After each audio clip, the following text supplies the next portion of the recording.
नमस्कार दोस्तों, मैं हूं प्रदीप डबास। दोस्तों, गुरुग्राम में मेट्रो विस्तार का भूमि पूजन होने जा रहा है।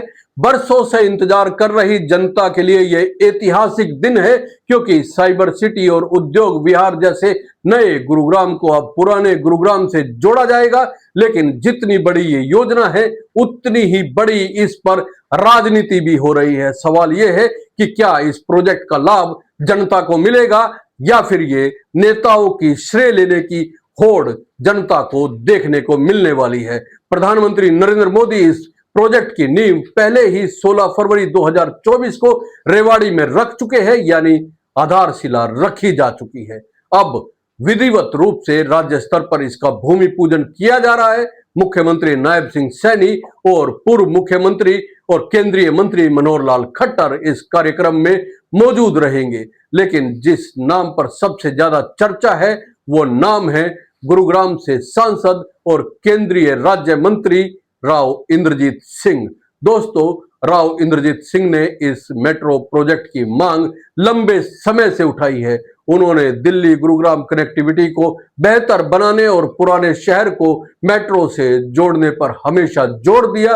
कई मंचों से उन्होंने आवाज बुलंद की, लेकिन जब इस सपने को हकीकत का रूप देने का समय आया, तो खुद उनके कार्यक्रम में शामिल होने पर संशय जताया जा रहा है।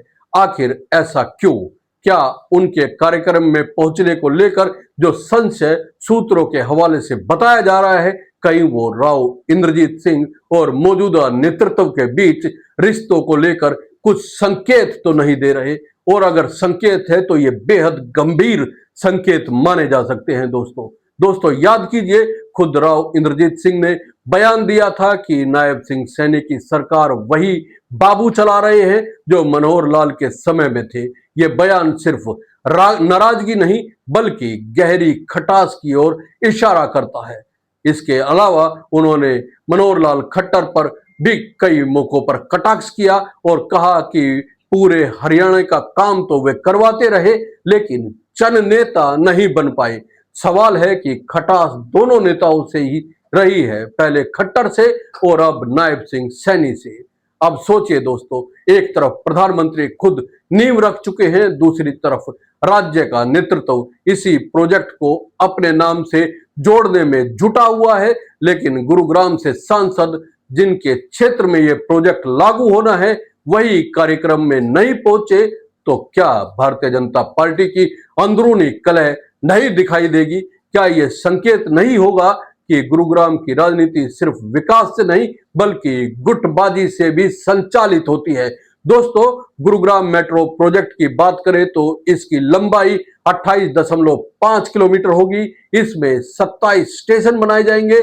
यह metro line millennium city centre से साइबर सिटी सेंटर तक 26.65 किलोमीटर लंबी एलिवेटेड कॉरिडोर और बसई गांव से द्वारका एक्सप्रेस तक 1.85 किलोमीटर सफर शामिल करेगी। यानी सीधे तौर पर उद्योग विहार, साइबर सिटी, रेलवे स्टेशन और द्वारका एक्सप्रेस वे को आपस में जोड़ दिया जाएगा। मेट्रो विस्तार के बाद गुरुग्राम का करीब 40% हिस्सा मेट्रो से कवर होगा। लेकिन सवाल यह है कि जनता को कब तक इंतजार करना पड़ेगा।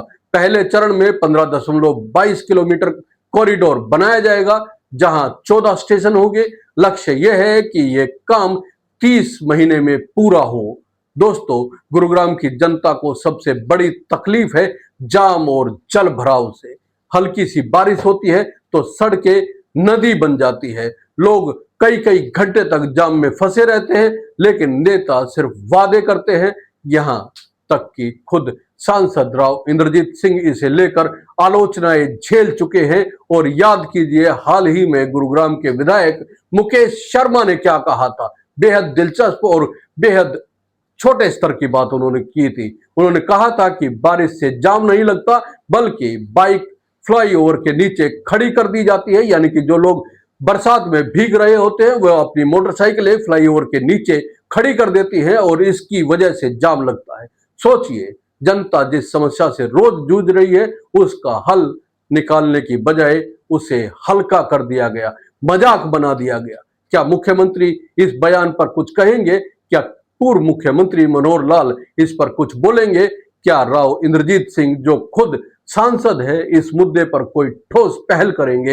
हालांकि उन्होंने गुरुग्राम में जाम और जल भराव की समस्या को लेकर केंद्रीय मंत्री मनोहर लाल को पत्र भी लिखा है और इस पत्र में याद दिलवाने की कोशिश की गई है कि रेवेन्यू जनरेशन में गुरुग्राम की क्या भूमिका है। कहीं ये पत्र ये तो बताने की कोशिश नहीं है दोस्तों कि कहीं ना कहीं प्रदेश और केंद्र सरकार की ओर से गुरुग्राम की समस्याओं को इग्नोर किया जा रहा है। अगर ऐसा है तो फिर ये अनदेखी गुरुग्राम की नहीं बल्कि यहाँ के मौजूदा सांसद राव इंद्रजीत सिंह की क्यों ना मानी जाए, ये भी बड़ा सवाल है दोस्तों, क्योंकि वे लगातार यहां से चुनकर लोकसभा पहुंचते रहे हैं और अगर फिर भी गुरुग्राम जाम और जल भराव झेल रहा है और राव साहब को चिट्ठी लिखकर अपनी बात रखनी पड़ रही है तो इसे आप क्या कहेंगे और इससे आप क्या समझेंगे? दोस्तों सच्चाई ये है कि जनता नेताओं से सवाल पूछ रही है। जनता पूछ रही है क्या मेट्रो विस्तार से सिर्फ फोटो खिंचवाने का मौका मिलेगा या असली राहत भी? जनता पूछ रही है मुख्यमंत्री और पूर्व मुख्यमंत्री क्यों सिर्फ श्रेय लेने की राजनीति कर रहे हैं? जनता पूछ रही है क्या गुरुग्राम के जाम और जल भराव की समस्या खत्म होगी? दरअसल असली लड़ाई विकास की नहीं है, असली लड़ाई है श्रेय लेने की। नेता चाहते हैं कि जनता उन्हें याद रखे, नेता चाहते हैं कि मेट्रो के हर पिलर पर उनका नाम जुड़ा रहे, लेकिन जनता चाहती है सुविधा और राहत और बेहतर जिंदगी। दोस्तों इस प्रोजेक्ट को लेकर अब तक जितनी राजनीति हुई है उससे साफ है कि गुरुग्राम की जनता को अभी और इंतजार करना पड़ सकता है। पीएम ने नींव रख दी, सीएम और पूर्व सीएम भूमि पूजन कर देंगे, लेकिन अगर सांसद ही कार्यक्रम से दूर रहे तो जनता का विश्वास कैसे बनेगा? गुरुग्राम देश विदेश की आईटी और औद्योगिक कंपनियों का गढ़ माना जाता है। यहाँ रोजाना लाखों लोग आते और जाते हैं। इस शहर का ट्रैफिक जाम, प्रदूषण और अव्यवस्थित ढांचा पूरे देश में चर्चा का विषय बन चुका है। अगर यहाँ मेट्रो का विस्तार हो जाता है तो यह शहर नई ऊंचाइयों पर पहुंच सकता है। गुरुग्राम का भविष्य इस प्रोजेक्ट से जुड़ा हुआ है, लेकिन भविष्य तय करेगा कि क्या यह प्रोजेक्ट नेताओं के लिए श्रेय लेने का मैदान बनेगा या फिर जनता के लिए राहत देने वाला सपना। आपका क्या मानना है दोस्तों, कमेंट करके जरूर बताइए। और ये वीडियो अगर आपको अच्छा लगा है तो लाइक कीजिए, शेयर कीजिए और चैनल को सब्सक्राइब करना ना भूलें, क्योंकि यहीं पर हम उठाते हैं जनता के असली मुद्दे, वो भी बेधड़क और निडर होकर। नमस्कार, जय हिंद।